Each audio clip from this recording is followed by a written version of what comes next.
Hello, everybody, and welcome to the Absolute Football Podcast, Absolutely Lower League, the show dedicated to everything from the EFL Championship, League One, and League Two. I mean, there's a lot of football going on tonight, a lot of Champions League football, but us dedicated lower league fans, we don't need that Champions League nonsense. As much as sometimes it can be nice to watch because it's football, this is where it's at. I mean, this is where it's at for lower leagues. And somebody who has double podded with me already this week, Treaty, how are you and how's your week going so far? It's going well, thank you, Shah. Yeah, double podding with you. Can't complain. I'm happy to be on again. So yeah, just all around happy. Happy to talk Bradford? Yeah, definitely. Very. Definitely. Uncle Nick, I mean, it's a pleasure. We've had you on quite a few times already this season, which we obviously absolutely love. One of the OGs. How are you? How's your week going? And Swindon. I know. I'm happy to come off the subs bench when all your other players are otherwise occupied watching rubbish football instead of the proper stuff. Let's talk about proper football. We don't want any of this Champions League rubbish. So, no, I'm good. Reasonably busy week for me. A few early mornings to help out with the grandchild, but that's all good. It's all good fun. So, yeah, I'm good. Buzzing. Love that. And last but not least, Claire, how are you and how's your week going so far? Excited to talk EFL football and not the Champions League? Do you know what? Till you said it, you're like, there's loads of football. I was like, is there? Exactly. This is where it's the place to be, honestly. Yeah, this is where the party's at. Yeah, all good. Bit tired because I've been working extra hours. I've had quite a bit of my self-employed work this week. And to top it off, I'm just going to big myself up a little bit because I must be nuts to do it. But I've been to the gym at 6 a.m. twice this week. So, yeah, I'm absolutely knackered after getting up early. But I'm good. I'm feeling great. How are you? Yeah, I'm really good, thank you. I know, obviously, it's the EFL podcast, but I couldn't get it in on Monday because I had a meeting. But Dale, our top of the league. Who's top of the National League? Dale, I don't know how long for, but I'm going to milk it on here because I couldn't on Monday because I did have a meeting at the football club. But yeah, I'm good. One thing I did want to say, though, and I don't know if any of you have seen it. I know I sent it in our group chat. But how good is that of Joey T? What Dale have obviously put on and painted the mural. It's just so incredible. There's apparently going to be a quote added to that as well tomorrow, and it's just something really special. So if anybody hasn't seen it, I have reposted it on my Twitter page. Please go and have a look because it's honestly absolutely incredible. When I saw it, I was filling up. I was like, this is so special. And do you know what the really nice thing is? That's going to be painted there and up there for when we play Southend on Saturday. We play on Saturday at tea time.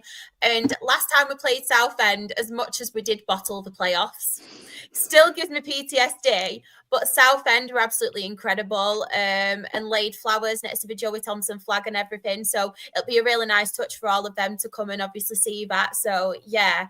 But, yeah, I'm really good. Can't complain at all. I don't know if I'll be complaining at the weekend with the football, but right now, life's good. But we do have a lot of people in the chat if my buttons actually work. We have Spenny Pancras, good evening. I feel like it's been forever since I've spoke to everyone, even though it was last Thursday, because obviously I wasn't live on Monday. Feels like a lifetime ago. Looks like Man United women are through to the next round of the Women's Champions League. They are 3-0 up. Oh, love that. We've got Simon as well. He's put evening, everybody. Hello, Simon. Hope you're okay. Let's have a look at the comments. Champions League sucks. You can always count on Simon. We've got Graham back. Hi, Graham. Hope you're okay. Woo! Hi. I hope you're okay. We've really missed you. We have. Like, everybody has been going, where's Graham? Where's Graham? Like, us in the WhatsApp group and people in the comments as well. So, Mr. Popular, stop abandoning us. No, we've missed you. It's so good to have you back. Sean has put, guess who's in a good mood for... Wow. I mean, it's a good job I'm sat down on this chair or I might have ended up fainting. 3 weeks? Is this some kind of miracle? I mean, is this some kind of unbeaten run? Wow, Sean. In all the time, you have been an OG viewer of the Absolute Football podcast. I don't think we have ever seen you positive for 3 weeks when it comes to football. So I love it. New season, new Sean. I absolutely love it. We have got as well, be the best version of yourself. Evening all, looking forward to some non-league chat tonight. I'm so sorry it's not for non-league chat tonight. That's a Monday. It's EFL tonight, so I do apologise. But you can still join us. You can still join us. We've got Glory, Man United. Lovely. Lovely. Are you getting ready for when you get relegated? I was like, what the hell is GG? I think they're getting ready just in case it happens. I'm joking, everyone. They're not going to get relegated. I tell you what, though, the meltdown was ridiculous on Sunday. Honestly. We've got as well, evening all, looking forward to some EFL chat tonight. Love the mural of Joe, ex-Carlisle player and such an amazing man. He was incredible. Bless him. Rebecca, hi all. Love and miss you all. Up the 3 points. Aki Stanley. Whoop, whoop. I feel like every time Aki win, Rebecca can never make it on the pod, bless her. I hope you're having fun on holiday, Beck. I know. Good evening. Hope you're okay, Kyle. We've got Dale as well. Hi, everyone. How are we all doing? Very good, thank you. Hope you're good as well. We have got Aaron. The Champions League format now sucks. Don't fix it if it ain't broken. Do you know what, though? To be fair, last season, I actually enjoyed that format, but I think I was one of the only people that did. No, I did. I'll go along with that. Yeah. I thought it was really interesting. Format? Sorry, I've got an itch. What's the new format? I get confused when I look at it. I have no clue. Is it 32? Is it 32 teams, and then the top 8 go through, and they don't play each other home and away. They play a couple of home and a couple away in their groups. So I think it's quite good. Mind you, it should go back to the champions of each league play the straight knockout. That's proper European Cup. Yeah. Champions League used to be one of my favourite competitions back in the day. I used to love just sitting there like with the family, and even the FA Cup as well. When you sit there when you were younger watching Champions League, the music would come on, even if you're a lower league fan. It was still like, wow, it's a Champions League, the best players all in this like tournament. But now it's just like, meh. Yeah. Yeah, it's so frustrating because everything gets played down, doesn't it? And I think it's just because it's all changing football at the moment, and it's really sad to see because these kind of competitions, once upon a time, it really did like mean a lot to people, didn't it? And it mean a lot to like the players and things, and now it's like, oh yeah, it's another competition, and it shouldn't be like that at all. I'd give up a body part to see Dale win an FA Cup or even be part of a Champions League ever. Genuinely. Football manager. I'd like Swindon to get past the first round of the FA Cup. That'll do me. I know. We can't even do that. Lucas put, I'll read everyone on 0-0 patrol tonight. I hope I see some improvements from last week. There's a 0-0 in the Championship, Luke. So you are in for a treat. Rather than groups, it's a big league. It is 36 teams, Kyle has put. Unfortunately, my last day on holiday before I go back home tomorrow. Boo. Oh, you know what? It's dedication, isn't it? When the viewers actually tune in while they're on holiday. Luke did it as well a few weeks ago. I mean, that's when you know you have the best viewers. Dale has put League One is where it's at anyway. Exactly. You can kiss my ass after that on Saturday, you thief. What's you know the what? I know he's laughing because he'll know what I'm about. Simon has put, what's the European Cup? We never got to play in it after winning the FA Cup. We have got Sam. Hey team, hope you're good. Resting up on pain meds after putting my back out. Oh no, are you okay, Sam? I hope you are. If you need anything, let us know, but I'm sure we will entertain you tonight. If I tell you what, my laptop buttons tonight are doing my head in. It was. Can you just ignore that comment then? I'll leave it up for you.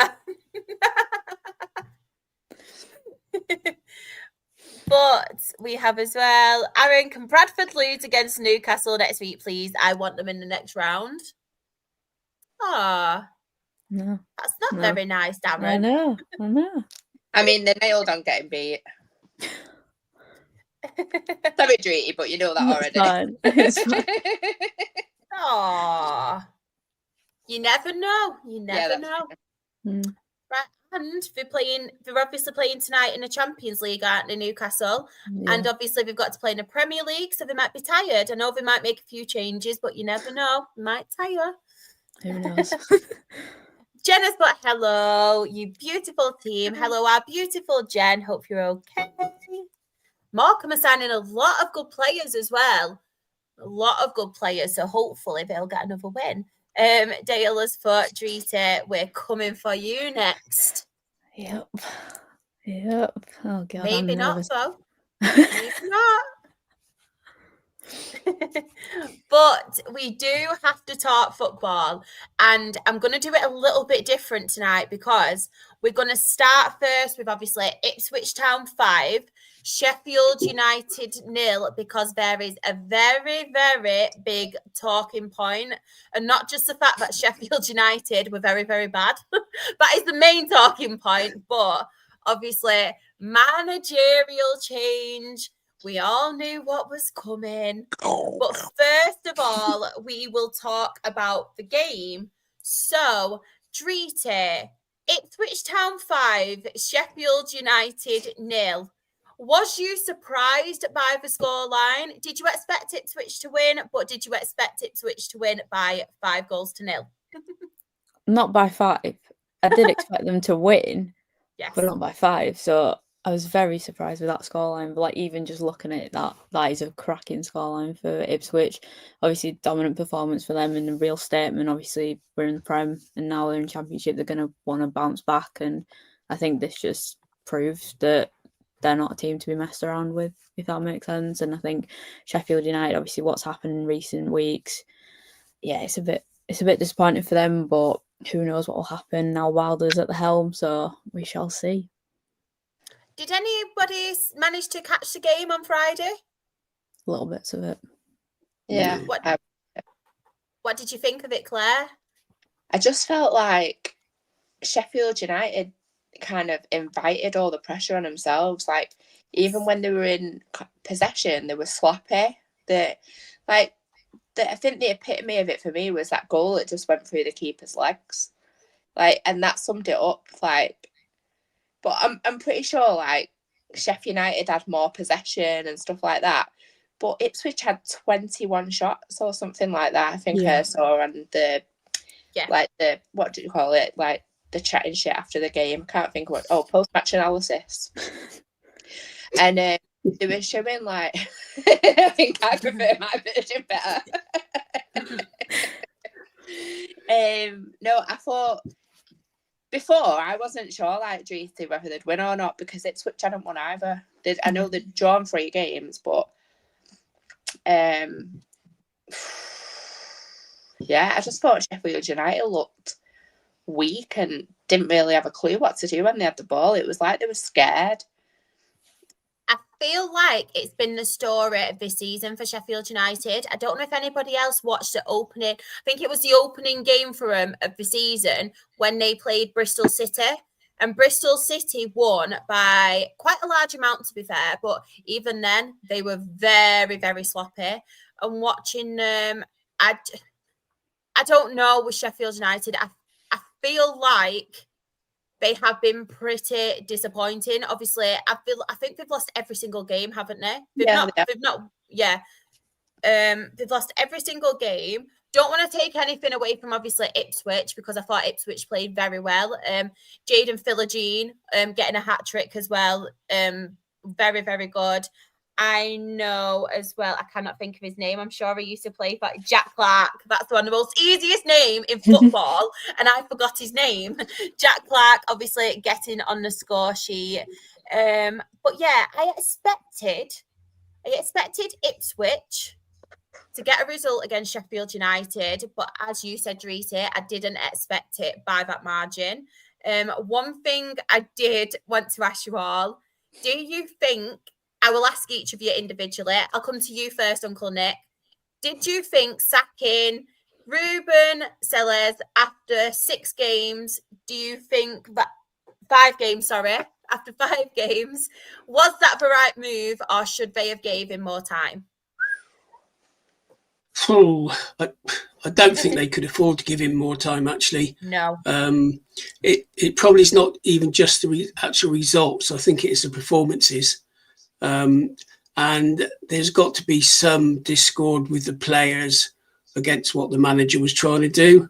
And if they don't buy into what the manager wants, and you assume the owners would see that they could just see it only going one way, that they'll be straight into another relegation. So it probably was the right thing to do. But I'd have loved to have been a fly on the wall with the negotiations for Chris Wilder coming back, because he must have been able to rinse God knows how much out of them to agree to come back and still get his payoff from previously being sacked. So he must have been laughing his head off inside. I know he knows that he doesn't need to go and get himself another job, because he'll be back at Sheffield United. Yeah. So. Yeah, whether you like him or not, he does get them playing. So I think he's a bit Marmite with a lot of fans. Probably not at Sheffield, but if he gets them playing, you just got old Jans that say fair play if you're doing the business. So good luck to him. Yeah. Drita, what's your thoughts on the whole situation? Do you think they were right in sacking Ruben Sellers? Think they should have gave him more time, or do you think bringing back Wilder is the correct decision, because he obviously knows the club, doesn't he, from top to bottom? Yeah. I think so. I'm someone who's like, give him time, but then Sheffield United haven't proved anything in terms of performances. They haven't won a game. I don't know if they've scored a goal at all. I'm not too sure, but if the performances were there, then maybe 2. Thank you, Claire. 1.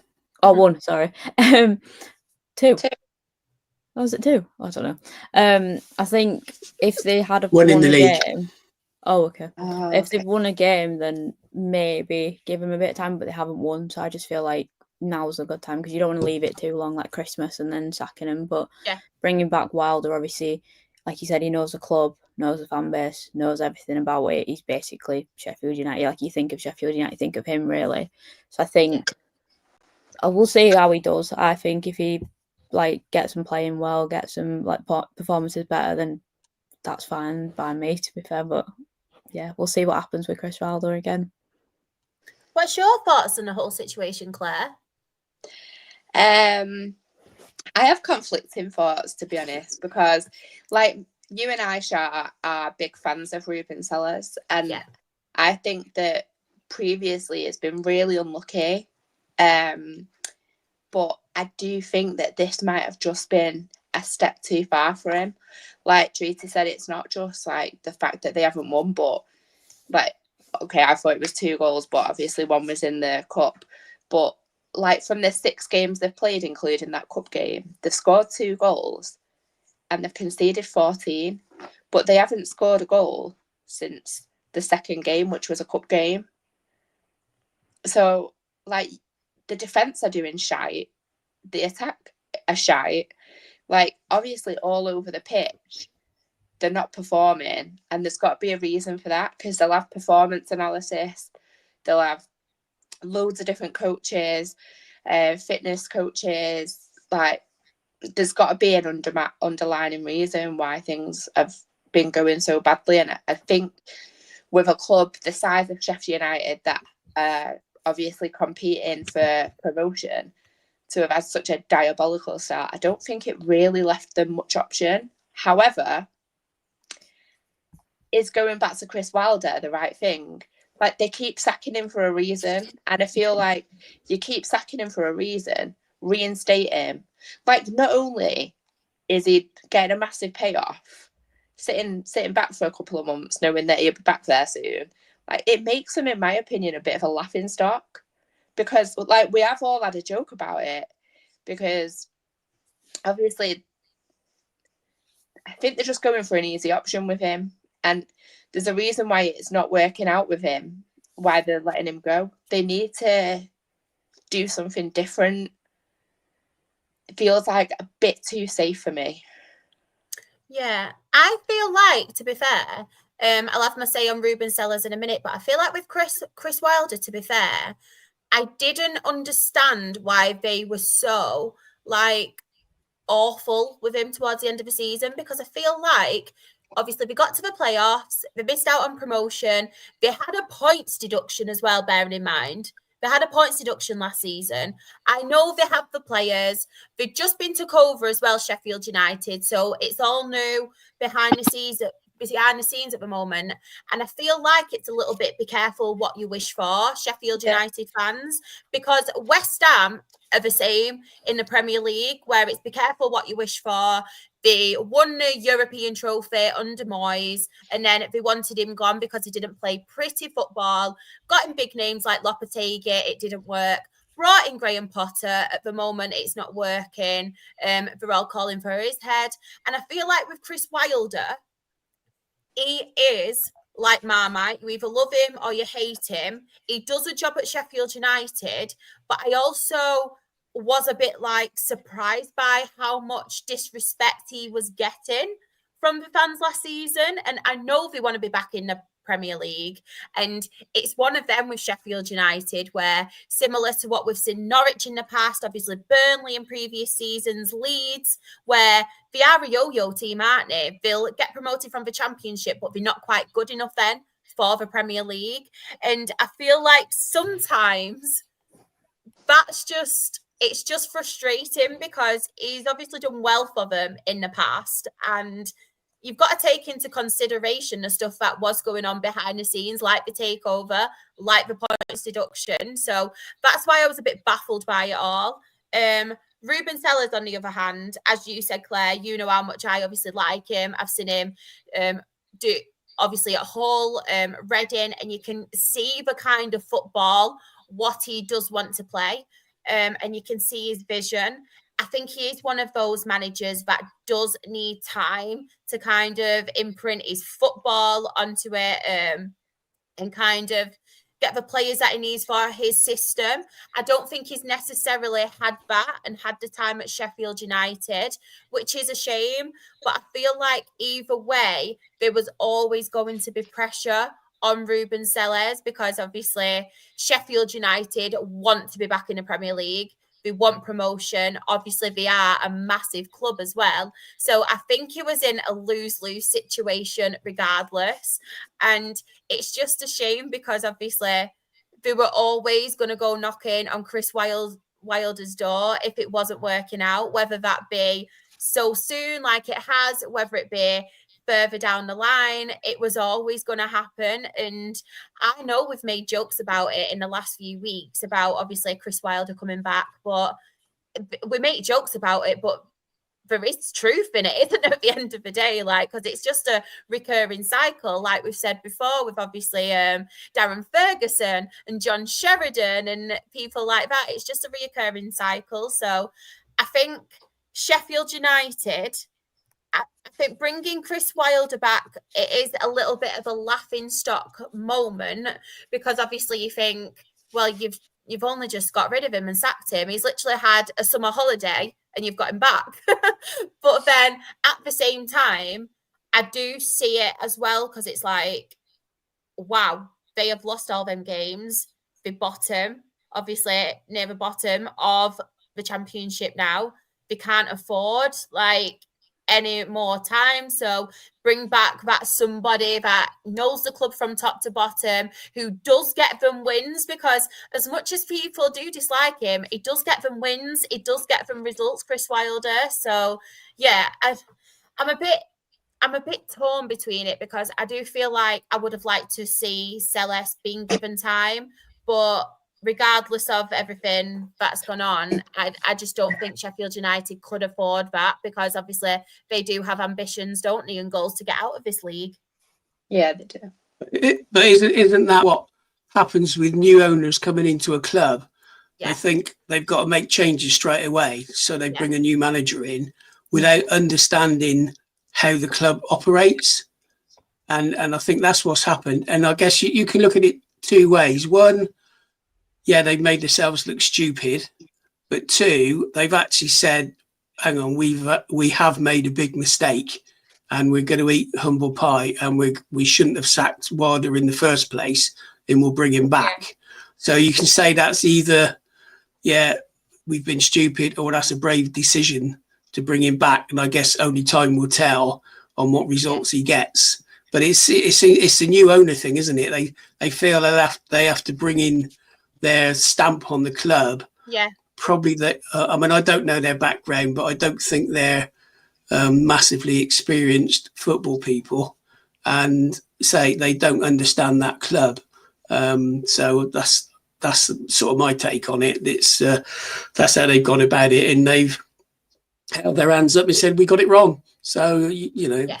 I guess you can say fair play to him. And as I said, time will tell now. The thing is, as well, though, he didn't exactly cover himself in glory last time, did he? Like the way that he was like gobbing off at fans, like shouting obscenities. Obviously, I'm all for that kind of shithousing, but I don't think it was shithousing. I think he was just losing the plot and feeling the pressure. I don't necessarily see that they're going to succeed with him, and I feel like they don't go up at summer. They're just going to sack him again. So it just seemed, I don't know, it just, obviously we all saw it coming, but it just doesn't seem right. Do you know what I mean?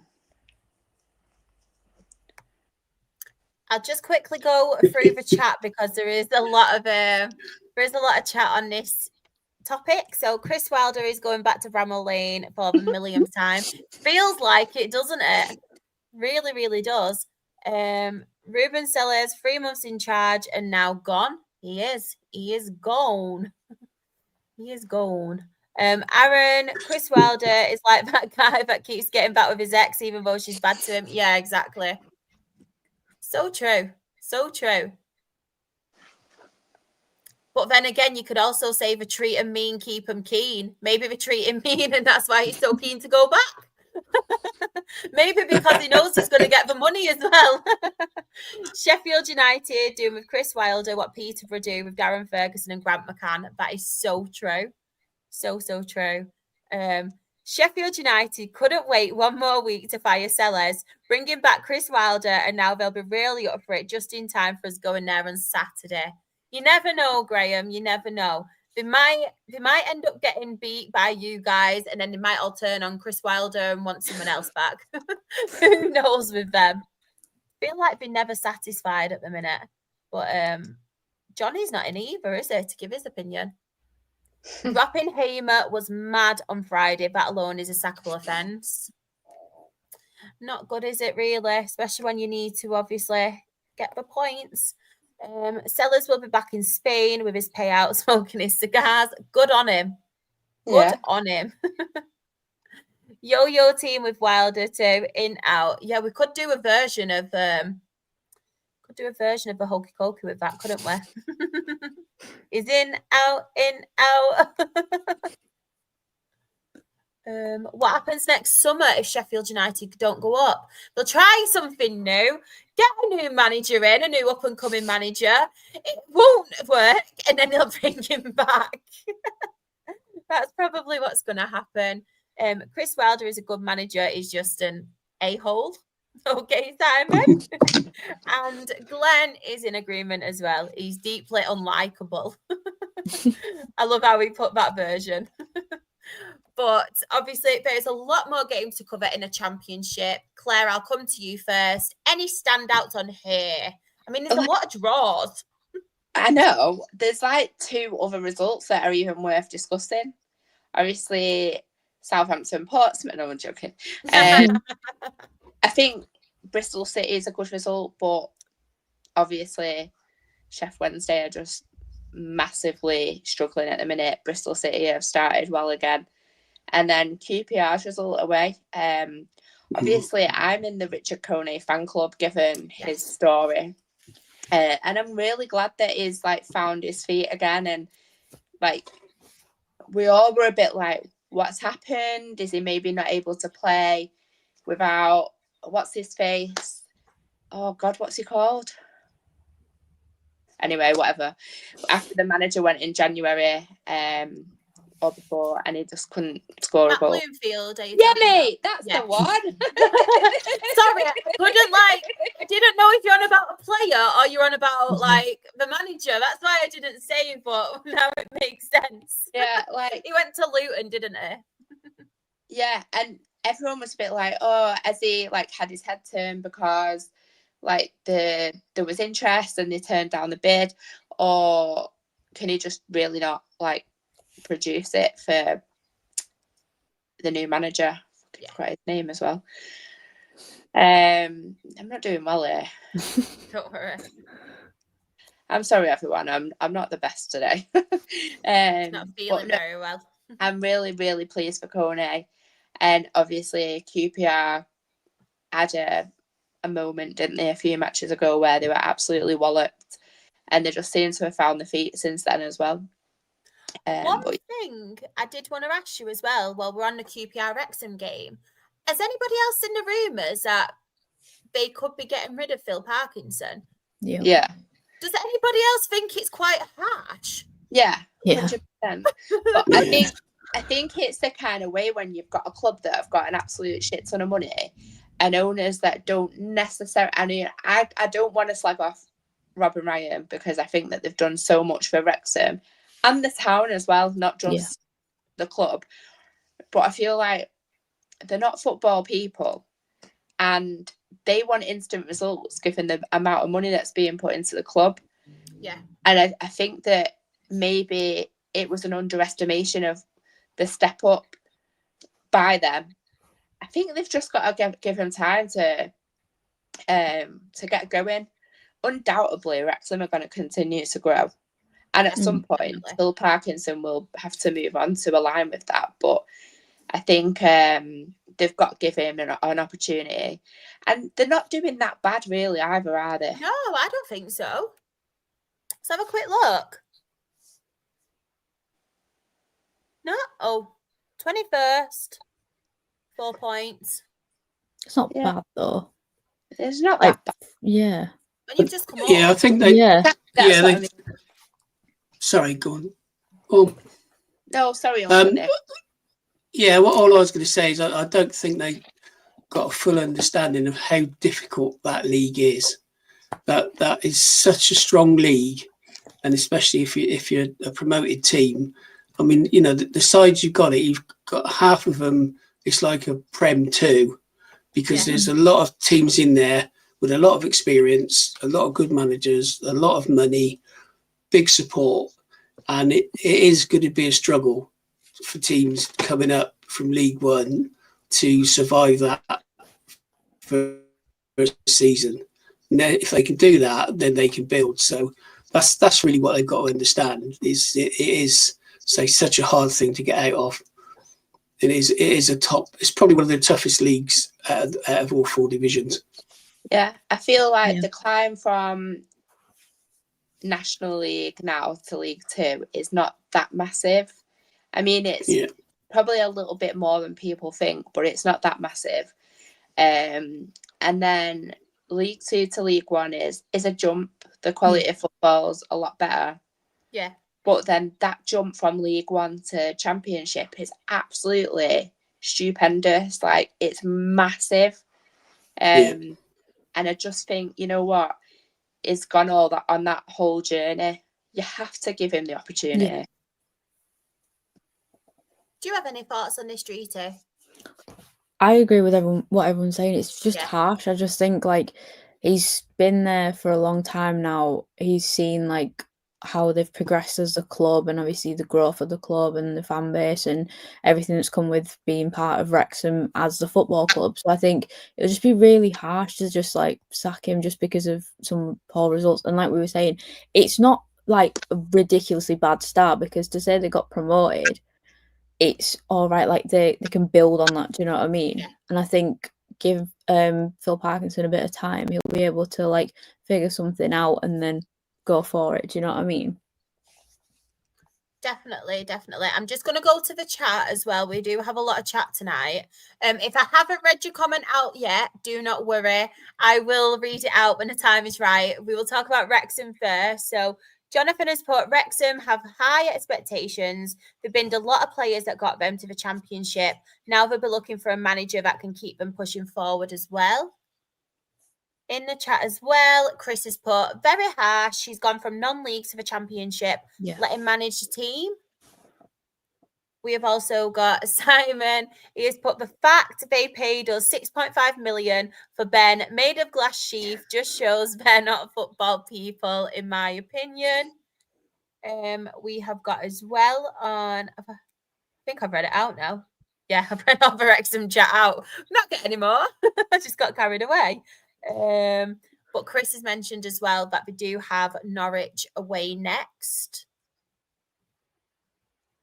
Dreety, any standouts on here for you? I think the ones that have already been mentioned. I think different probably Stoke and Birmingham.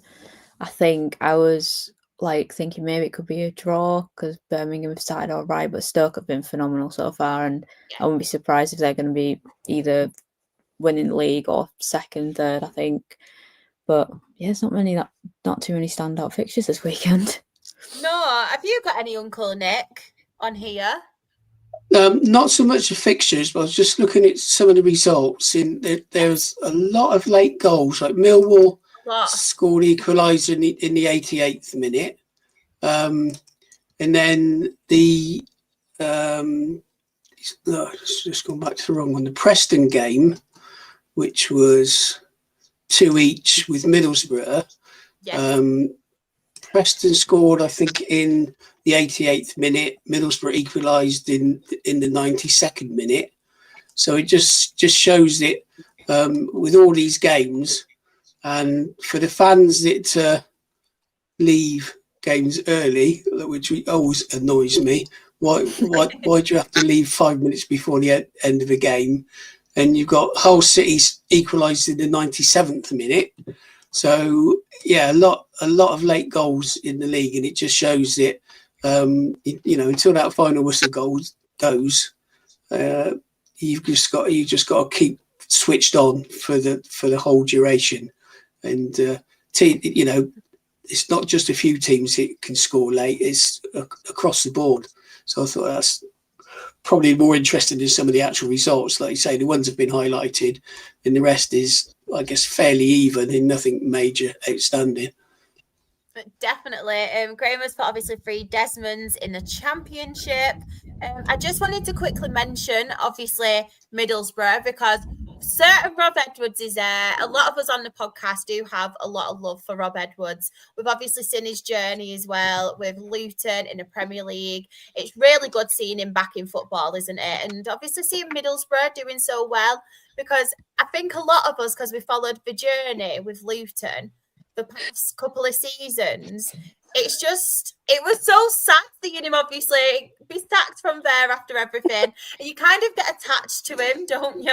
So it's just really nice to see him obviously doing so well at Middlesbrough, because I think he's such a likeable guy, isn't he, Rob Edwards? As you could see with obviously the Tom Lockyer situation and other things obviously that he's done in the past. He's just such a caring bloke, and he's one of the nice guys in football. So I'm just really happy to see obviously him back in football.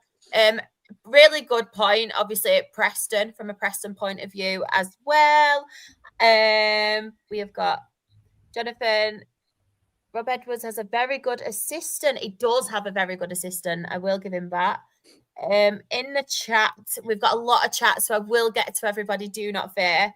Massive shout out to Watford versus Blackburn, West Brom versus Derby County, Stoke versus Birmingham City. It could have been a 0-0 if you didn't score that one goal. I love that. Love that, Luke. But speaking of 0-0s, obviously Southampton 0, Portsmouth 0. Ha ha ha. Couldn't write it there, being the South Coast Derby being 0-0. I know. Do you know what, though? Sometimes you find that you get really hyped up for a derby game, and it's the most dire, boring derby. I mean, Rochdale versus Oldham, it were always boring games. Honestly, I don't know about any of you guys and your teams, but you proper hype yourself up for a derby. And it's just like, oh, well, this is a letdown. There was like one good opportunity, I'd say, per side to score a goal. Yeah. And other than that, it was just like tippy-tappy shite.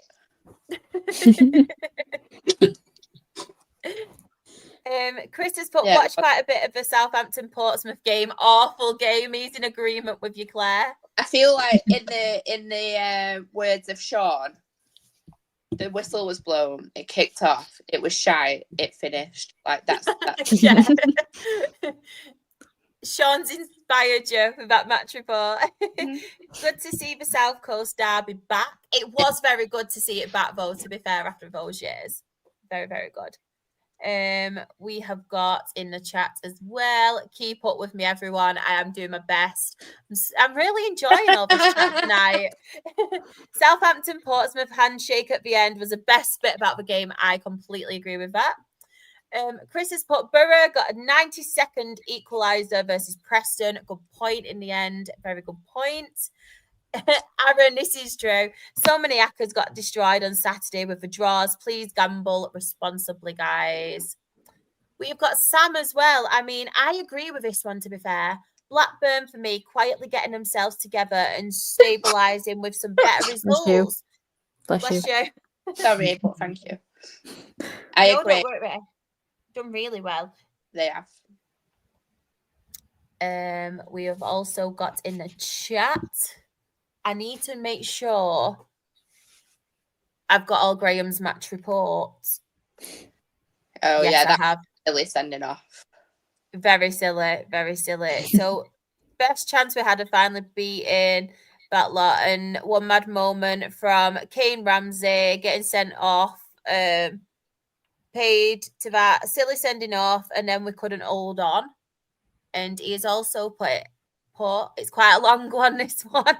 But I also think Nathan Jones went too defensive with his subs, and we invited too much pressure with the 10 men, and we just couldn't hold on. Sometimes it's so frustrating when managers think to go all defensive, because it never, ever works. Just carry on. Even with 10 men, just carry on the way you're playing. Honestly. Yeah. Could not agree fucking more. Thank you. Jim did it so many times last season, and as you can tell, it gets me frustrated. We needed a second goal to kill the game off, but never looked like getting it, in all fairness. I think is that it? Let me bear with me. Yeah, that's everything Graham said. Let's quickly have a look here in the chat. So back onto the Southampton Portsmouth game. Pompey fans to get picked up at 7 a.m. for a 12 o'clock kickoff to march them through City. Oh yeah, because Sam lives nearby, doesn't he? Good news was my local gym was dead during the game. Love that for you, Sam. Absolutely love that. Simon put, never watched the South Coast Derby. Was it some WSL football? I love that though. Graham said, bless you when you sneezed as well, Claire. Thank you. Jonathan has put obviously about Stoke. Matt Robbins fell to pieces after the they're having a chat between themselves. Sorry guys, I'm interrupting your chat. Just back on the Wrexham talk though, Jonathan has put, to be fair, they paid more for Broadhead than Sheaf. Broadhead was a promising youngster, but he's pushing 28 now and never been anywhere near expectations from early. Everyone was saying how much of a good signing that'd be. Yeah. Give him time, I guess. Give him time. I'm sorry, Simon. This made me laugh. Do you ever get a good ref? Ever? Oh, Claire's gone. Claire has gone. Is she back? Is she back? She's Claire's back. back. Was that me? Happened? Yeah, you disappeared and then came back. Like, I thought your internet had frozen, not mine. No, it weren't me. It weren't me for a change. Chris has put Derby beating West Brom stands out for me. Yeah, very good result for Derby, to be fair. Very good win for them. Sean has put, obviously, Sean, you're in agreement with Luke. The bottom result was his standout. Simon put, Norwich got what they deserve for wasting so much time from early on. And he also put, we should have battered Norwich. We had so many chances, but Norwich players were so good at getting in the way of pretty much everything. And then I think that is it. If you think they're bad in the EFL, come to National League, Simon. Come to National League. You will have a field day at all the bad refs in National League. But yeah, Correct. I do agree. I do agree with that. And David is in the chat. Hello, hope you're okay.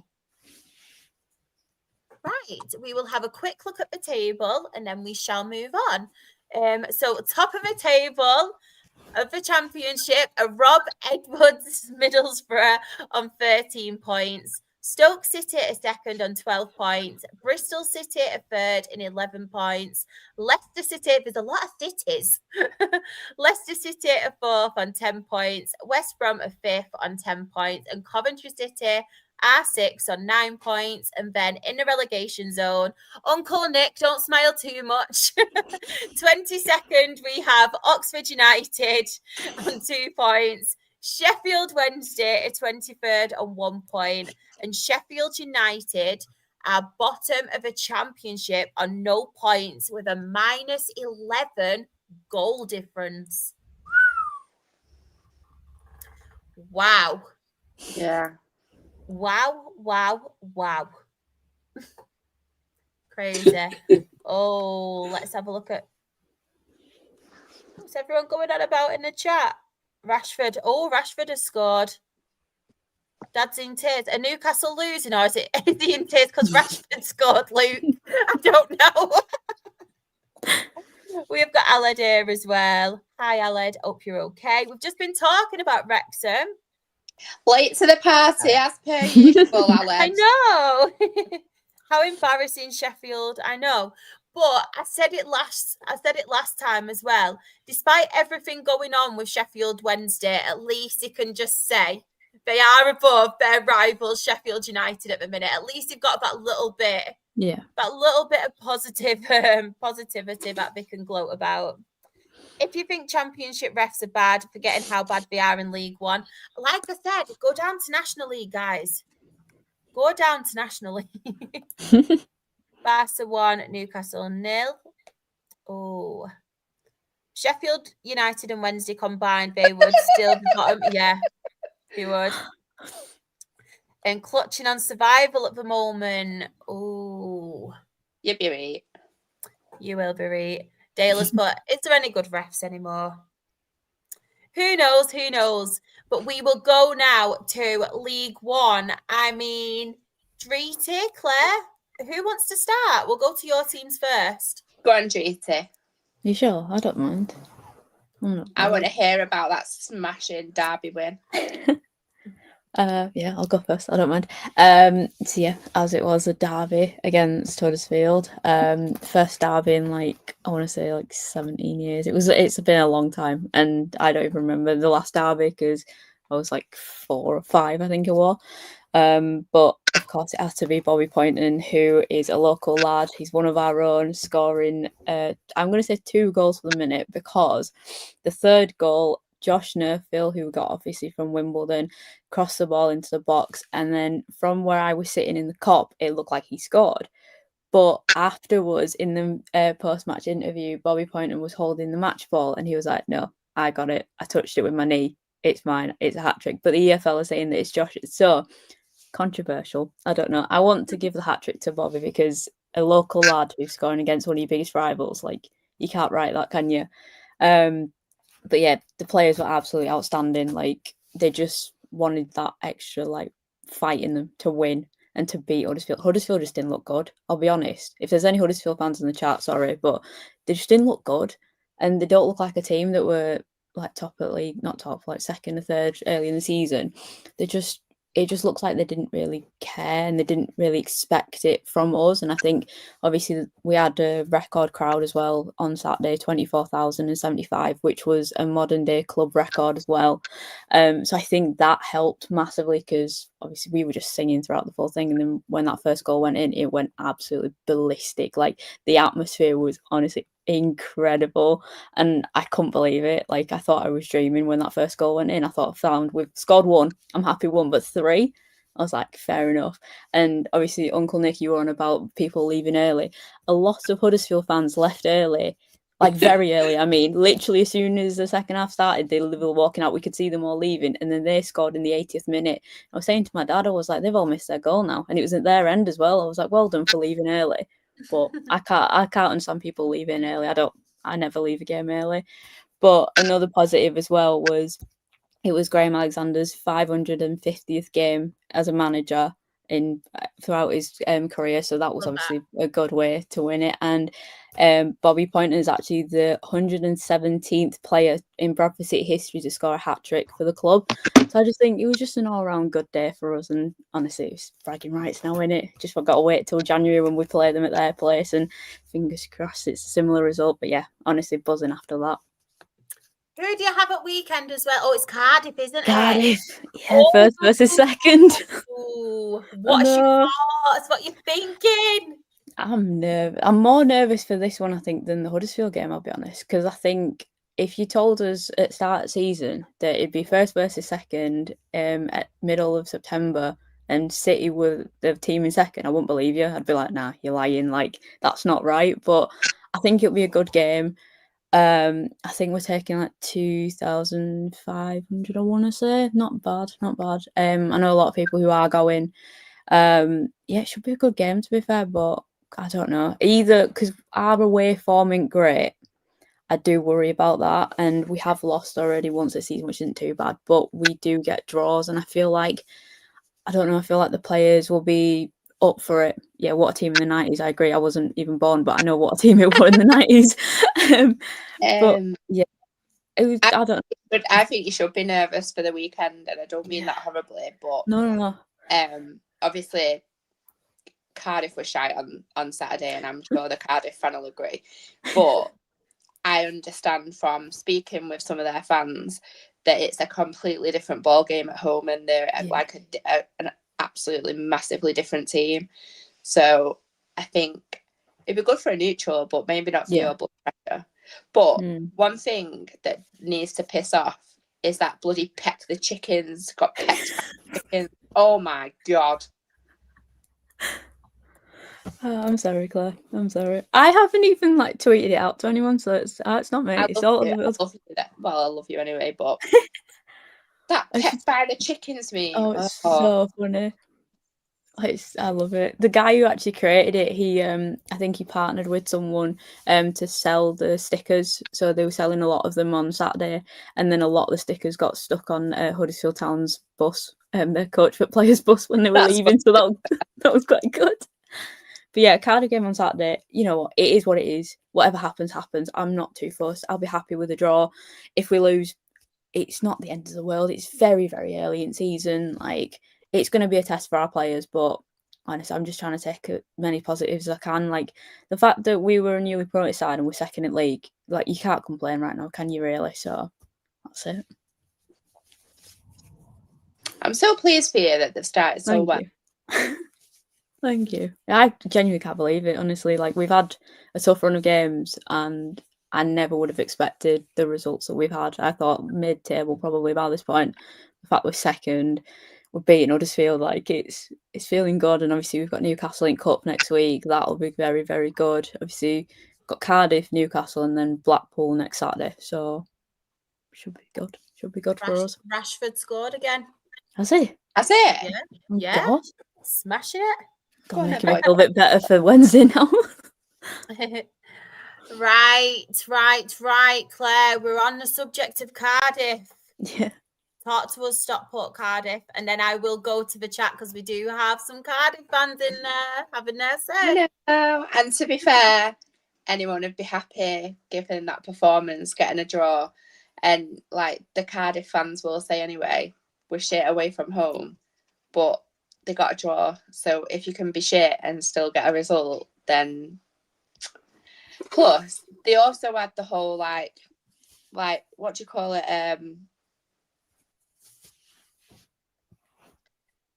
Jinx of Brian Barry Murphy getting manager of the season month. Don't say that because Jim's got it for non-league. So I was actually completely and utterly shocked because we had a bit of a different lineup. Odin Bailey in for his first match of the season. Kind of expected the keeper to be dropped because it's been a bit iffy recently, and like was surprised that he was in net. But hey ho, get onto him a bit later.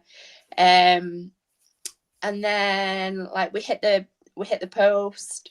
Like we missed some really good chances. Keepers made a couple of blinding saves, one in particular. And then we got a penalty, which was soft, but you know, you watch it back, it was a penalty.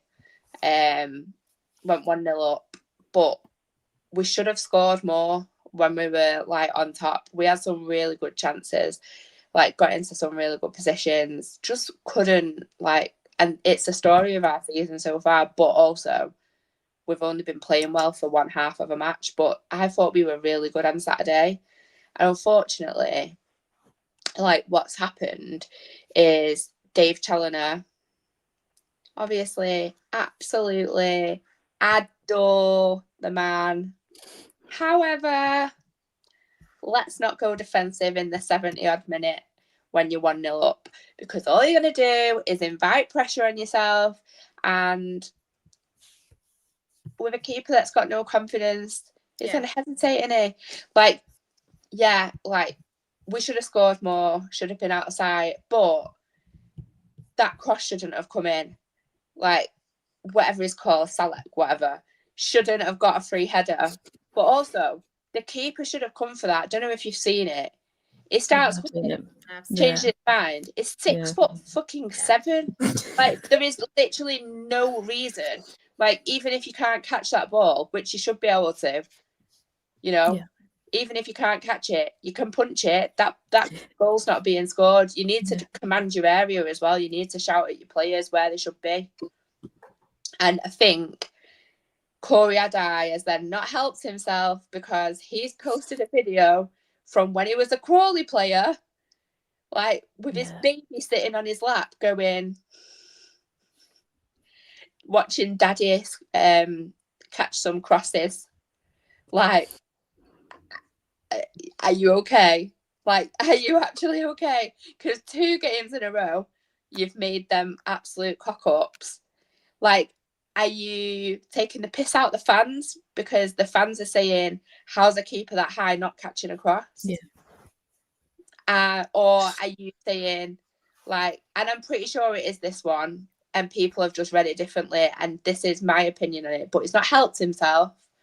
Like, I think he's sitting there watching videos being like, I can do this. Like, I'm capable. I'm a good goalkeeper.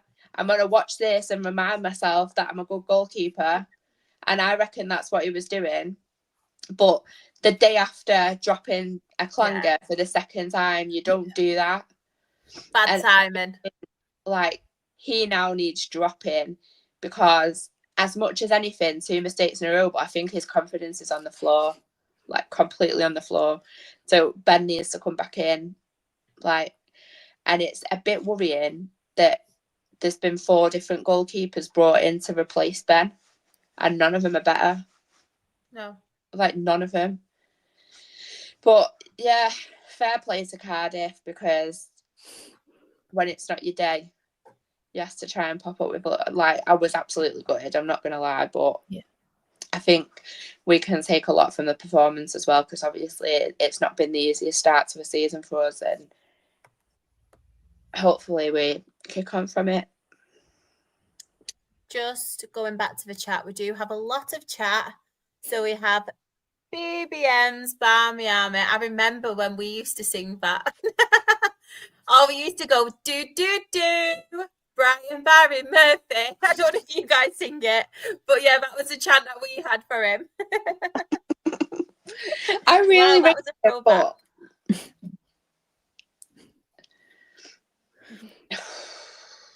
We've got Jonathan, he's put Bluebirds. We do have a lot of chat, so please bear with me. And thank you so much again. I mean, it's a Champions League night tonight, but we do have a lot of people in here, so we do really, really appreciate it. Cardiff are crap away so far, but still unbeaten at home. As well. Unfortunately, Lawler and Osho are injury doubts. Is that Osho who used to play for Luton? Because if it is, we had him on loan as well, Osho. I really rate Osho if it is the same one. Not too sure if it is. In the chat as well. And then, do you agree with all this, by the way, Claire? I don't think he was kicked or dragged to the floor. I think it was a really physical game. Like both sides as well. Also, I think that the penalty was soft, but we nailed on should have had a penalty in the second half as well. But those are like kind of, do you know what? Sometimes you get penalties that are not, sometimes you don't get penalties that are nailed on. And I don't physically blame the referees because like do our own job and it won't matter. But I rate Brian Barry Murphy, what he's doing at Cardiff right now. I think Cardiff are the ones to be, if you finish above Cardiff, you're winning the league. Like, that's the way I'd put it. Yeah. Even though, obviously, they're not doing great away, but they're still smashing it. And, like, I know that Jonathan's written, we're still unbeaten at home.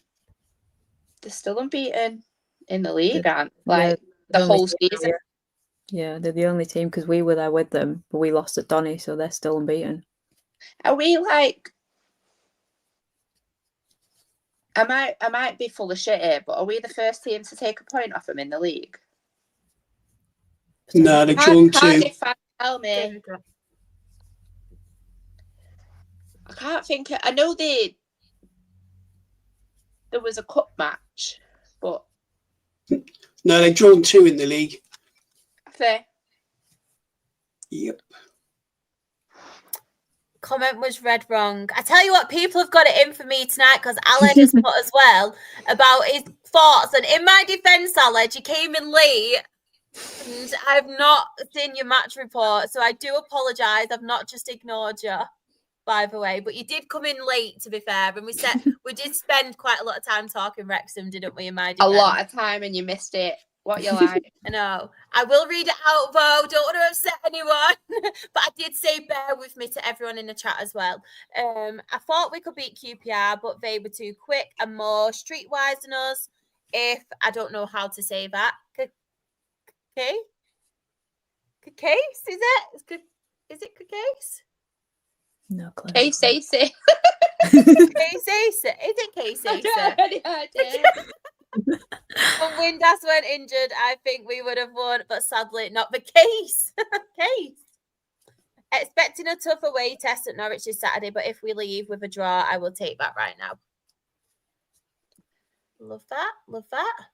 Like I say, if I do forget anybody's things, most often than not, I do have them starred when it is the right context. So I do apologise if I have missed anybody out. I will come to you.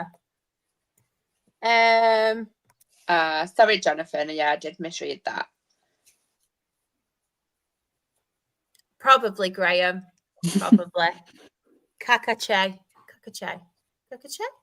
We should bring back like sharp pronunciation games. I was really good at that, and everyone used to laugh at me and make fun of me, but we say stuff the same.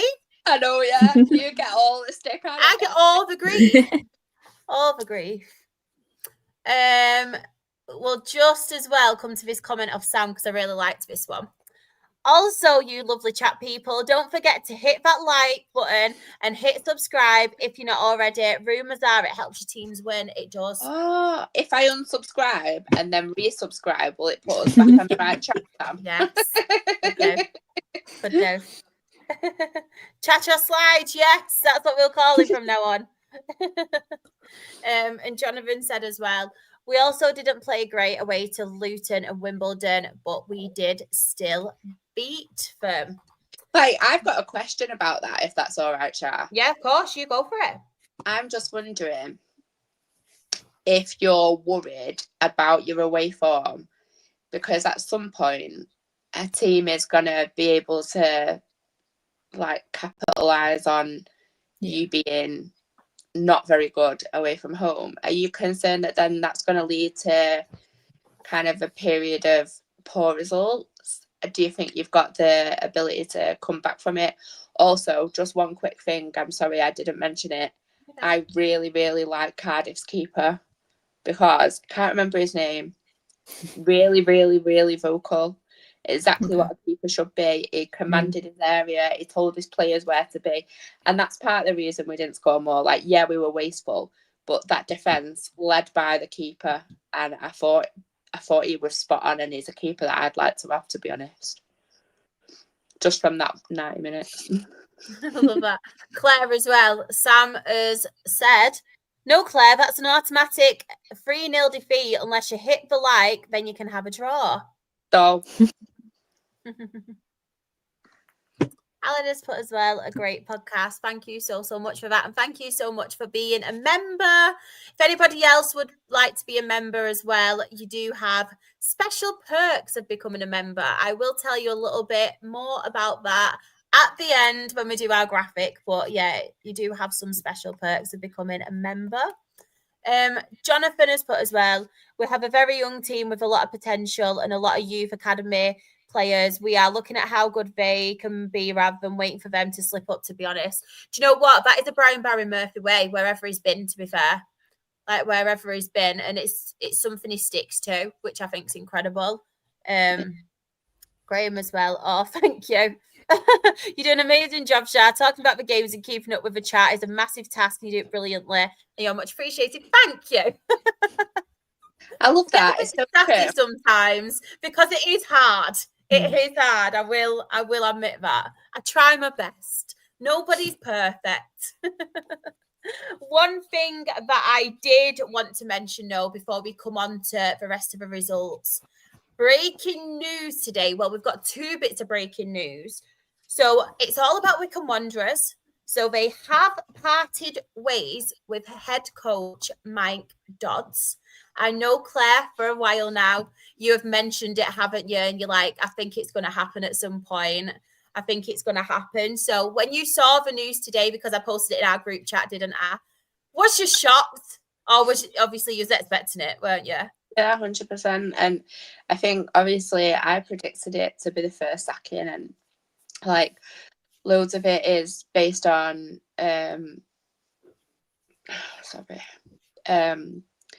based on how they finished the season last year. I think it was probably on a bit of a shoestring anyway, a tightrope, bit of a tightrope, because, like, let's be honest, that's one of the worst falls, like, that we've probably seen in recent years. Like, obviously, Walsall aside, but that's not this league. I just think, like, coming, like, what did they finish 5th in a 2-horse race, essentially, didn't they? Yeah. I just think, like, after that, I think the writing was on the cards, and they just started this season atrociously.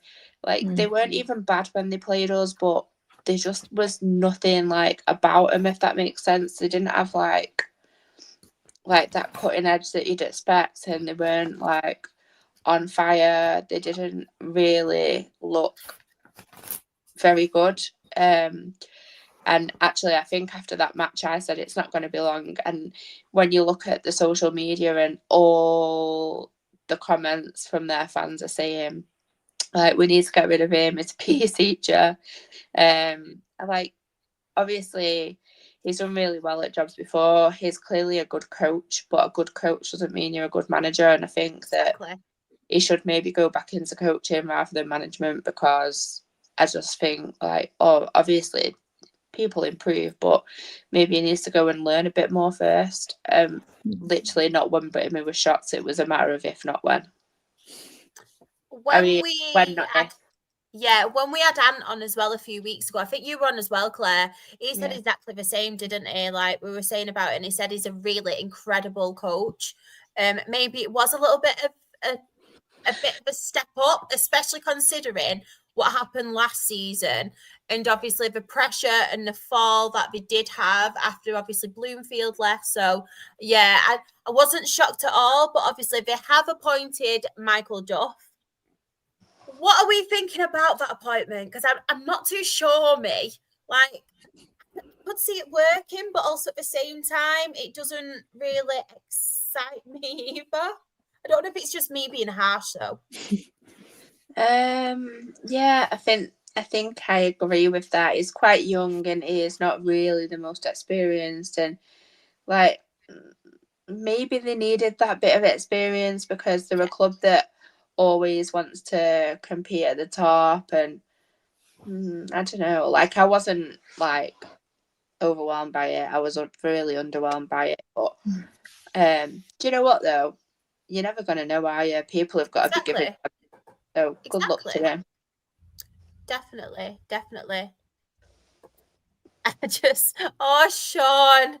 Shawnee boy, how many times have I said it? How many times? Oh, I thought we were skipping Northampton this week. Honestly, everyone in the chat, please. I've said when the context is right, I've stopped the comments, please. I'm laughing at it now.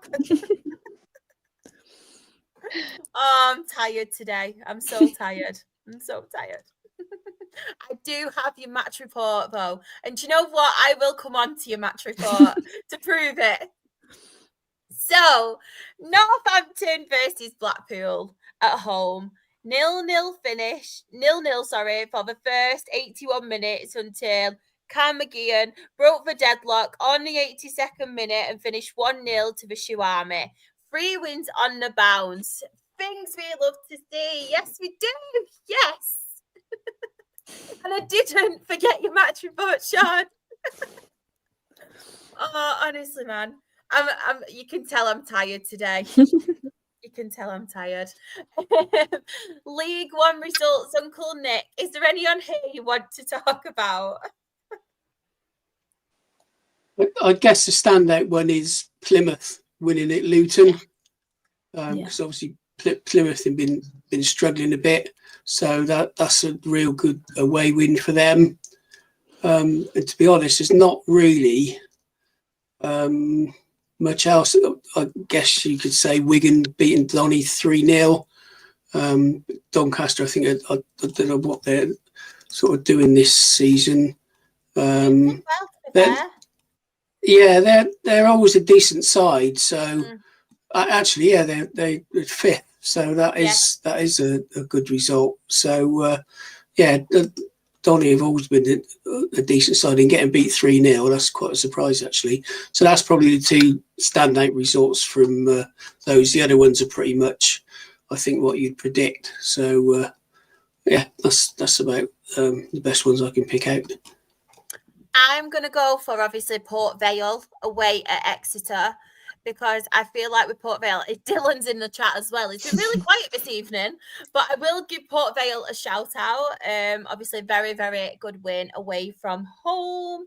Mansfield Stevenage obviously doing very well this start of the season. Matt Farley will be very happy.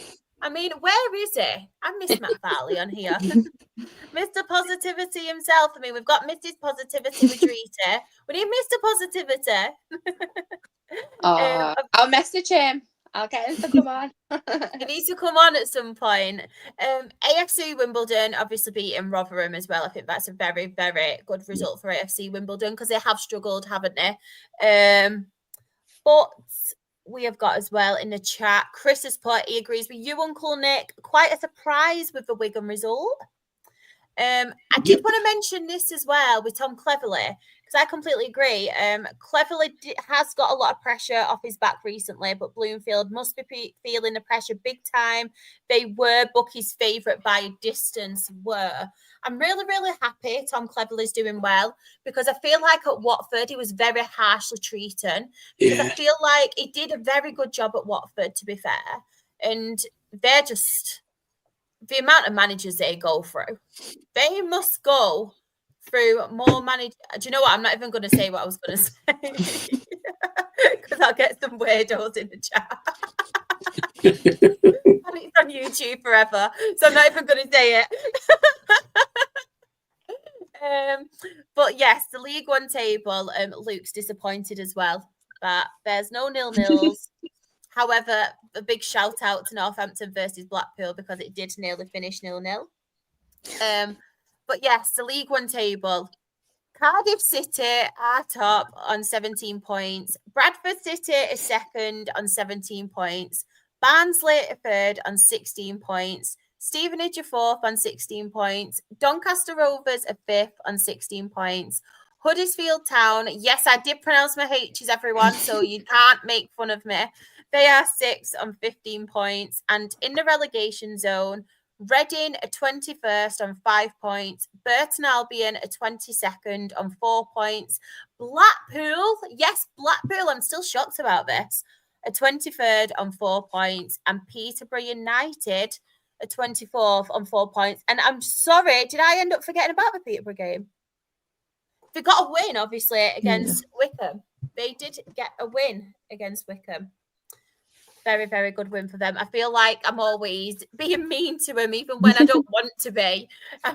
So I did want to acknowledge their win. Look at that, Bluebirds. How long does Steve Bruce have left? I know.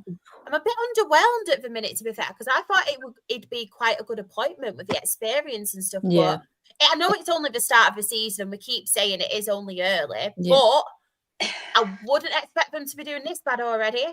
Exactly that. And they strengthened their defence in the summer, like massively.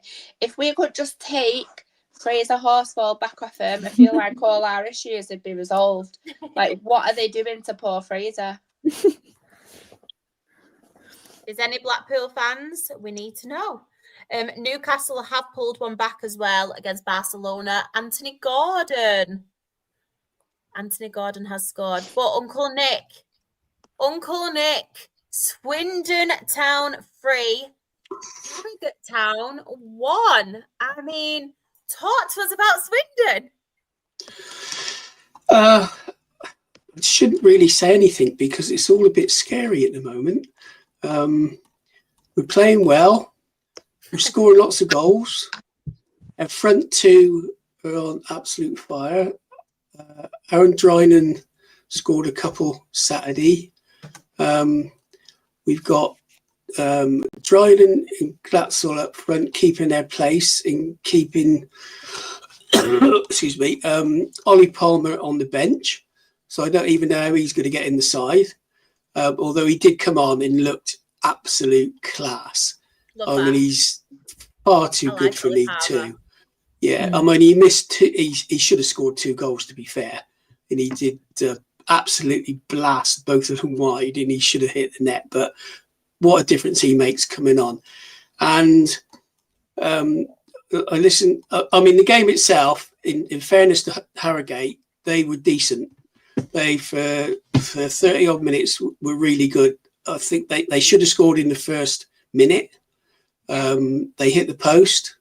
They nullified our attack in most of that first half, and they were a lot better side than we expected. Although I did say that I thought that would be a really hard game for us because it's that sort of team that Swindon always struggle against. They went 1-0 up, and we were saying we need to get some at this half, and we scored just before half time. A really nice goal in the 44th minute, and that set us up for the second half then. And after that, basically we were all over them. And I say we could have scored 4 or 5.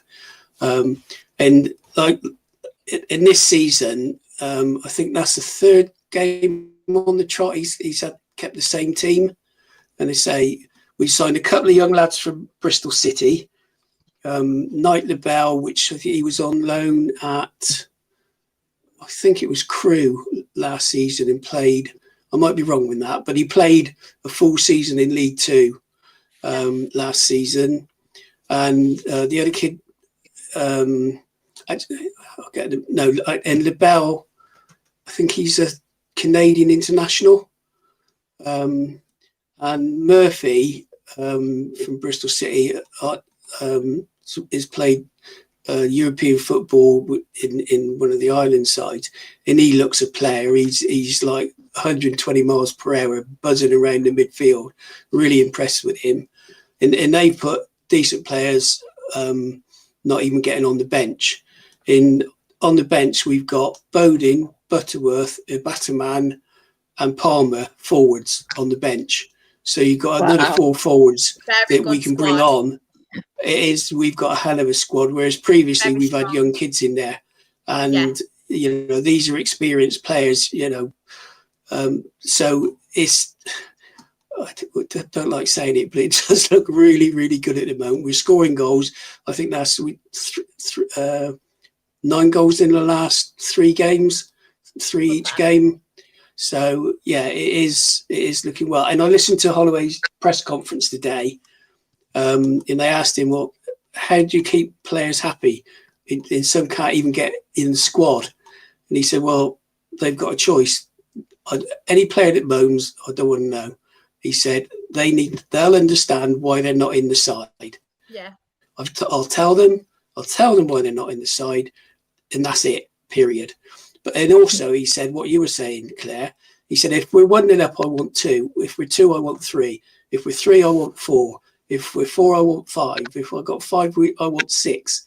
And he says his forwards, he calls it rack and stack, and he just builds it around attacking. He said, yeah, he wants clean sheets, but is he that worried if he doesn't get them? Yes, to a degree, as long as we score more. So that's why it is on the pitch. It's really exciting. And that's what all I'm looking at this season. I'm not even thinking about off-field stuff because that just depresses you. But on the pitch, it's really, really good. I love that. I actually predicted you to go up this season. Well, I've got a little bet, and I've put a double on for Swindon and Dale to each way bet to win their respective leagues. And I'm still upset with Dale because they got beat at Brackley, cost me a lot of money. Still 11 upset changes. with them. Blame Jim. Blame Jim. No. Next time I see Jim at Nolty, I'm going to say to him, You tell him he Uncle was about 300 quid. I am fuming. Yes, it's looking good. It's looking good. So, and we've got Salford on Saturday, 1st against 3rd. So that'll be a good test there. That'll be a good test to see what we get there. No, I won't do many away games this season. No, I just stick to the home ones. It's too knackering, to be honest. Yeah, getting on a bit. I am very much so. I'm only joking. I'm not. In away games, and you usually have to walk miles to the park and get to the ground. And honestly, I struggle to walk 100 yards at the moment. So no, I'll just play it easy. So yeah, but I shall enjoy it though, whichever. One thing I did want to mention as well, I think one of your young lads has actually gone on loan to Bath City, and I'm really looking forward to seeing his journey because obviously we follow them in our non-league show, so it'd be really good to obviously keep tabs on him as well. It will, because I mean he signed a 2-year contract with an option for another 12 months on top, and Holloway said he will score goals. Without a doubt, he will score. I mean, he scored a ridiculous amount of goals where he was previously. I don't know, it's like 120 odd goals in 2 seasons or something stupid like that. But he said he's got every confidence in him. He says he needs games. He's on initially a month's loan, but he will train with Swindon every day. So Holloway said he will make sure that he knows what he's doing. He said tactically, he's got a long way to go. He needs to understand how you set up without the ball, how you work with the ball, what you need to do. And he has come on a couple of times, but I think he was trying too hard. He was getting knocked off the ball quite easy. And yeah, if he has a good month at Bath, that'll do his confidence good. But it's good to know Holloway said he's got every confidence in him. He knows he will score goals. He's there for, I guess, in football terms, the long term. And, he'll come back a better player for us. But at the moment, say with the forwards we've got on the bench, he hasn't got a hope in hell of getting in the side. You Paul Bodin, right? He's 31, 32, but experienced player. Ollie Palmer at the moment sitting on the bench. He'd walk into most teams in League Two. So yeah, it's good luck to him. Yeah, everybody will keep a close eye on that. So yeah, looking forward to seeing how he does. What I liked as well with Ian Holloway, because I obviously saw his interview and stuff, and it was basically saying as well that he wants to keep him quite local. And obviously, as you mentioned about training and stuff, he wants to keep him local, and I love that. But yeah, I'm really excited to obviously see how he gets on, because we follow obviously Bath on our non-league podcast, Ben as well, obviously Ben, who's our National League South guru. I'm looking forward to that. Hopefully he'll get a lot of goals. We hope so. That'll be he should do. He's the natural goal scorer, just needs to be in the right environment. And also Holloway, I think he lives between Bath and Swindon. He's local to that area, so when there's the opportunity, especially, I don't know if they got many night games, but he'll be, you better watch him in games as well. So it's a good move in there. It's a decent level for him as well. I love that. Just really quickly, because I know we've got our very own Rebecca. She is on holiday, so I will read out her match report. She has put part 1. Accrington 1, Colchester 0. What a win for us. Very well deserved, and it's been a long time coming. It was a very promising performance and a huge improvement. She's also put as well, it is quite a long one. Absolutely amazing to see Isaac Sinclair on the score sheet getting his first league goal and a standout performance from Every time I hear Charlie Brown, I think of a cha-cha slide. It goes Charlie Brown, and they end up doing it. Standout performance from Charlie Brown onto MK Dons away Saturday, and hoping for another win. I'm sure everyone in the chat will be Aki fans for that one, because there's not a lot of people that like MK Dons in this chat, is there? It is such a boost for the lads' confidence, especially with a clean sheet. It's always good to keep a clean sheet, isn't it? Always good. And she's put, I also think I keep annoying majority of the people on the cruise keep singing Aki chants around the boat. You do them, get them all singing. Do a choir practice. You'll have to sing Aki songs. And Graham has put up the Aki. He's also put to, if Dundee get a win, imagine what the other cruisers will be like when Rebecca songs come out. I know. I want a video, Rebecca. Right, do you know what? Rebecca, you have homework.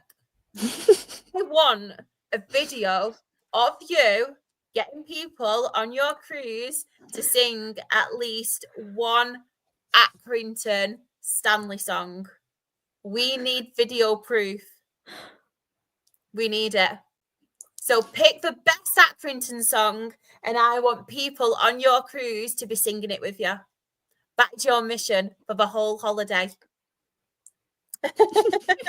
I'm hoping it's mission accomplished. Right, we will go to the rest of League Two. Dreety, any on here you want to give a mention to? I'm obviously going to mention Grimsby and Cambridge. I think Aaron put his match report in as well. But honestly, I'm just happy for Grimsby when they're doing well. I know it's not a win, but it's another point on the board. Obviously, I'm going to keep harping on about Jamie Walker. He was injured the past couple of weeks. He, I think, came on in like second half, I want to say. But yeah, I'm delighted for them when they're doing well, and yeah, wish them all the best. Not much on a match report about them, but yeah, Jamie Walker is unreal. Yes, he is. In terms of shithousery, he is. My word, I've seen the clip and it's made me laugh, and I love it so much. And I'm just glad that Grimsby fans know what he's like now as well, because he's that sort of player. I like Jamie Walker. He was one of my favourite players, for Bradford and in the league and stuff. He was one of them players that we hated playing against and stuff. But very, very good player, Jamie Walker. Very good player. Any others on here anybody wants to give a mention to in League Two? I mean, very, very disappointing from a Cheltenham Town point of view, isn't it? And am I right in saying their chairman has stepped down? Was it the chairman? Pretty sure it could. Was it the chairman or the owner? Not sure. Let me have a look. I'm hoping I've not dreamt it. I'm pretty sure I've not. Just bear with me a minute. Anybody want to talk? Well, I look this up so I don't look like All right. I'm just going to say that it was another good win for Bristol Rovers. I was going to say that as well, yeah. 3 in a row now. Yeah. I think 4 on the trot. Yeah, smashing it. It was ex-player Harry McCurdy scored. Sorry, Harry McCurdy scored a couple for Crawley with his famous bow and arrow celebration. If you're talking about shithouses, he is champion. I love Harry McCurdy. Yeah. He's got such a personality about him. He makes me laugh so much. Yeah, he's top player. Yeah. One other thing I just mentioned on not the actual game, but at Swindon a couple of weeks ago, they unveiled a statue of John Trollope, who was they did one a few months ago of Don Rogers in part of the League Cup winning side from '69, and they've now done one for John Trollope, and it's really good. And he played 770 league games for Swindon, and in total he played 889 appearances for the town. And until I forget who's the lad from Milton Keynes from MK, beat his record recently. Can't think of his name now. Ginger. Yeah, Ginger. Dean Lewington. That's it. Yeah. In much to our disgust. In fair play to him, he I think he beat his record for league appearances. But yeah, I mean that's some achievement to play that number of games a one club man, and a richly deserved statue for him. So it's good to see that that's up there, and it's actually really, really good because some of the statues you see of footballers are not brilliant, but the sculptor who's done both is absolutely top dollar. Yeah, it's really, really good. Just wanted to correct myself as well. It was the sporting director from Cheltenham who has stepped down. One that I did want to mention, though, crazy. I mean, Barnet obviously getting a 2-1 win against Crewe Alexandra. Crewe missed 2 penalties as well. I mean, very, very good win for Barnet, especially away from home. And they needed that win, didn't they, to be fair? To obviously get them up the table. I know as well I did back them as my surprise package of the season, to be fair with Barnet. But yeah, from a Crewe Alexandra point of view, I mean, 2 penalties, both of them different penalty takers as well. So a little bit disappointing from their point of view, and obviously disappointing for Luke. No nil-nils, as is mentioned. But there was, I'm trying to look through them. Obviously Oldham, as much as it's disappointing, obviously Oldham, for me anyway, Oldham fans know it's banter anyway. But yeah, Oldham getting another win against Bromley. Very, very good win for them, considering Bromley have been doing well this season. They have been playing some really good football. Michael Mellon as well, Mickey Mellon's son, obviously, he's been a little bit of a change there, hasn't he? Since he's come in, obviously, he's done really, really well. I'm not going to say the other result. Sorry, Charlie. The other team to mention, as much as it pains me, is Gillingham, who are equal top, unbeaten, and I think they've gone on a run of, I can't remember the exact number. I think it's over 20 games unbeaten. I mean, they've drawn 3, so that obviously does hit you if you end up getting too many draws, and they're not defensively they're really good. They've only conceded 5 goals, so they're obviously a tough team to beat. Sorry, 22 games it is unbeaten. 22, yeah. So that's, you can't really knock that. And you're above there. Looking forward to playing Gillingham. So I know, because we score more goals, top scorers in the EFL. That'll be bad, can't it? Incredible. Trying to look as well. Obviously, Bristol Rovers got another win. They're doing pretty well now, considering they had a little bit of a rocky start, didn't they? At the beginning, but doing very, very well now against the Barrow team. To be fair, Roo, quite consistent. I like Barrow. I like the manager as well, Barrow. So they're always one of them teams, Barrow. I feel like they've kind of stabilised themselves, haven't they, in League Two? I know obviously they had Pete Wild a couple of seasons ago, but they've kind of stabilised themselves, and it's good to see them obviously doing well. Fleetwood Town 1, Walsall 1, a draw there for them. As we mentioned as well, Grimsby Town, Cambridge United 1-1. Salford getting a 3-1 win against a struggling Shrewsbury Town. I mean, let's have a quick look at the table, because Shrewsbury, do you reckon it could be a double relegation for them? I know it's still early doors, but we've seen it before, haven't we, where that's happened? They were really poor against us when they come to our place. They were really, really poor. So I'm not surprised they're down in the bottom 2. I just don't understand it, because it doesn't seem that long ago with Shrewsbury, and obviously I know they're in League Two, but then obviously they've become quite a relatively stabilised League One club, haven't they? So I don't really know what's gone on at Shrewsbury at the moment. They seem to have just regressed, haven't they, quite quickly? Yeah. I think they had a few changes of managers in quick succession, didn't they? Yeah. Yes. Which doesn't help. No. Because am I right in saying Gareth Ainsworth were at Shrewsbury and then obviously went to Gillingham? Yeah. Pretty quick. It was only there for it wasn't a long time. It were there, were it? It was quite a short time, and then he went straight to Gillingham. So it does make you wonder, whether there was something going on, or I know Gillingham obviously have the finances, don't they? They do have really good backing behind them since the American ownership did come in. But it just makes you wonder a little bit what's going on at Shrewsbury. Yeah, it does. I think when we played him with Gareth Ainsworth in charge, towards the end of last season, I actually thought they'd played quite well, and I thought if they'd have got him a bit earlier, then they could have potentially managed to stay up. But I don't think you can really, obviously he knows the ins and outs, doesn't he? And clearly he couldn't say no to Gillingham. Similar to what we were saying about Peterborough, though, I know with Shrewsbury, I know of one lad in particular they did rely on heavily from obviously non-league. It was a forward player from Leamington.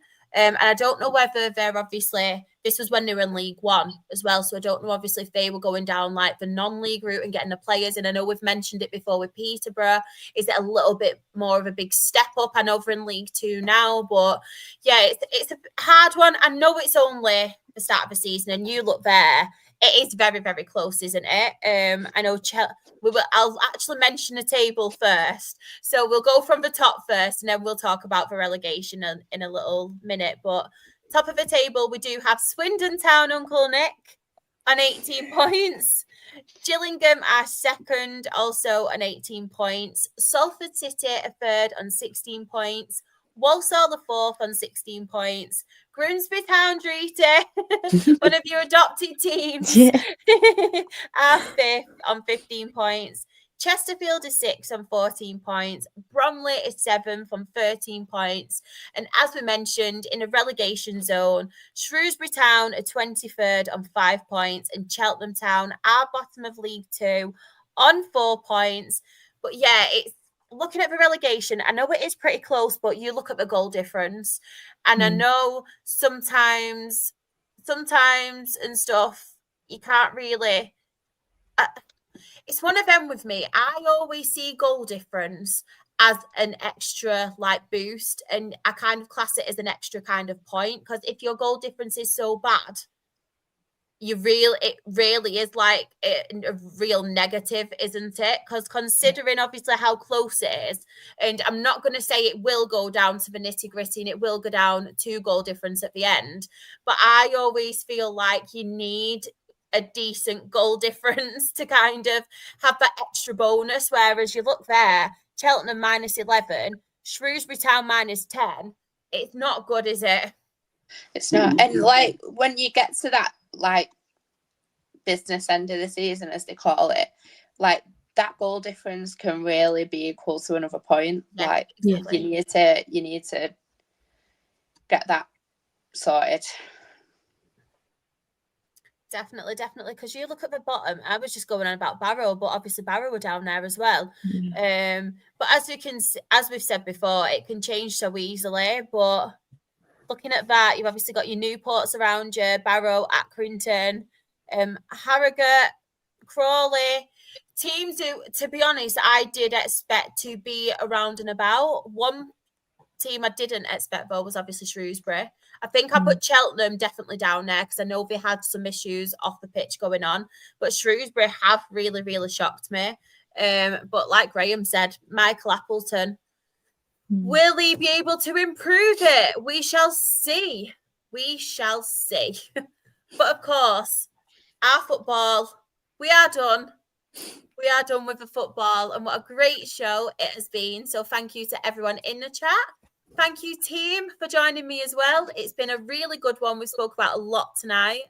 Dreety, where can everybody find you and your amazing work on all the socials? You can find my personal Twitter at Dreety_HDT, and then you can find my Her Game 2 stuff at HDT_BCFC, and that's on Twitter and Instagram. You can also find Dreety as well with myself on Sunday. We did record a new Women in Football episode. We are not telling anybody who it is. We're not giving anything away, but it's myself and Dreety on there on Sunday. That's the only spoiler alert you get. Uncle Nick, thank you so much for joining us so late on as well. We do appreciate it, but where can everybody find you? No, that's it. It's an absolute pleasure to be on. Thank you for letting me join the pod. So yeah, really, really good. I'm on, I believe, Roadocus. Is that right, Claire? On Twitter. And that's about all I'm on at the moment. So, and you'll see me on Fools Rushing podcast on a Friday and a Monday. So, I'll just give that a little plug. We're doing a live show in November, and part of the show will be raising money for a couple of local charities. So anyone Swindon based, come along to the show and have a good evening. There's a game we're playing as well, based on Deal or No Deal. The only thing I'll say about that, nobody's going to win 100 grand. Apart from that, it'd be a good crack. Oh, amazing. And as I say every single time, please check it out because it's amazing. It is my favourite, honestly. Apart from this one, Sam's in the chat, don't worry. I love this one as well. But it's honestly my favourite podcast. I'll religiously sit there and watch it. If I can't watch it, if it does clash with my non-league show, as soon as my non-league show's finished, I'll go in the chat. I will catch up. Brilliant guys, including yourself, Uncle Nick. And I'm hoping, fingers crossed, we can get you in the cup so I can come on the show again. Because it's been a while. I miss it. Char, come on anytime. Just let us know. You're more than welcome. Oh, honestly, I absolutely love it so much because I'm hoping we get promoted, but you also get promoted, so we don't see each other in the league again, but we can maybe get each other in the cup at some point. That would be good. Hopefully, fingers crossed. And somebody I did want to say a big thank you to, because I know you're not well, Claire, but thank you so much for obviously coming on, spending your night with us, talking football when you're unwell. But where can everybody find you? Thanks. And sorry that I've been more muddled than normal. We didn't notice. We didn't. No, I wanted to still come on because I thought I can either sit on the sofa and feel sorry for myself doing nothing, or I can talk football. Let's just talk football. Good girl. Where can you find me? Claire _Jeffs. Claire _Jeffs. I've even got it right in front of me. Do you know when you was going to say that and you say muddled up, I was like, Claire, please do not send anybody your address right now. Do not give away your postcode. SK7. Bye. Claire _Jeffs on Twitter. And if anybody does want to find me, I am SharXREFC. That is on Twitter, TikTok, Instagram. My Her Game 2 stuff is Rochdale HGT as well. But the most important ones, the ones that every single person should be following, we are the Absolute Football Podcast, and we did win Best New Content Creator at the FCAs. We are milking it. I say it every time. But we are milking it until November because it happened. It really did happen. But we are on Twitter, Absolute Ball Pod, YouTube and Twitch, Absolute Football Podcast, TikTok, Absolute Football Pod, Instagram, Absolute Football Podcast _ Blue Sky, we are Absolute Football. Facebook, we are the Absolute Football Podcast, and we do have 4 live shows a week. So on a Monday, you can catch myself, the Absolute Football Podcast team, and it is in collaboration with NL Fulltime. And we talk all things non-league football from the National League North, National League South. I will give some spoilers away.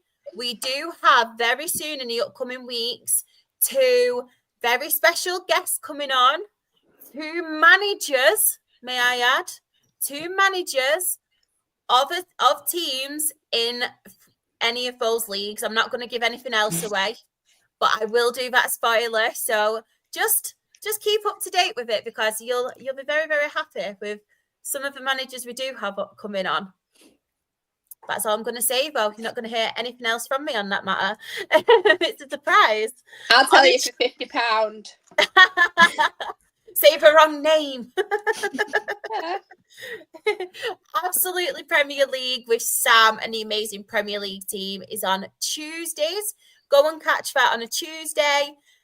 Freya and Team Chaos, they cover WSL and WSL2. That is on a Wednesday. And of course, we are Absolutely Lower League. We cover the EFL Championship, League 1 and League 2 on a Thursday. All of those shows are at 8:30.